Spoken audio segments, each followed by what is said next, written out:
the Houston Outlaws and the Boston Uprising would both enter their match today looking for their first win of the season. And it was the Green Wall versus the boys in blue, both looking to avoid going winless in week 1. Both came out equally as hungry, and it showed. This is another game that went to map 5 and another game that could have gone either way. Yeah, but here's the thing, like, What Boston you again coming in with Fusions a few days before the start of the season, Axiom off-rolling, Color Hex, one of their DPS players on suspension, and even under those circumstances, the Houston Outlaws, who should be very good on control maps where they could run multiple DPS, are still losing.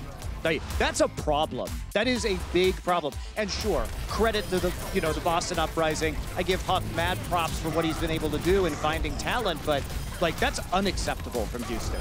To be fair, Note popped off today.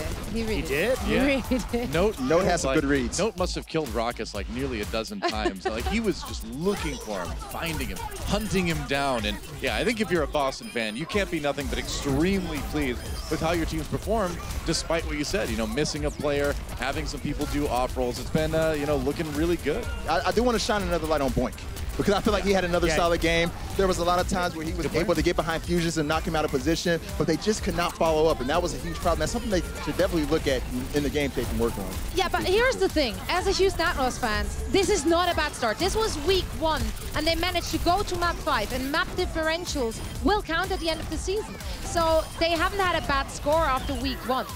I kind of feel like in a lot of their wins, though, they've been like super hard carried by Dante so far, especially on his Sombra. He was amazing. But could they pick him up then? They're going to need. Yeah, Dante about? was a great pickup. They're going to need more than Dante if they want to win some matches. Yeah, I mean, if they're losing to a low synergy Boston, then what are they going to do later in the season? Would be my counter argument. It is worrying, and some fans got upset with me when I said that Fusions was going to beat Muma in the Reinhardt mirror, and I'm not saying that Moom is like a terrible tank or anything. I think he's a better Orisa. I think he's definitely the better Winston. But in the Reinhardt matchup, which is what really seems to matter the most in this meta, Fusion's definitely had the edge in this match.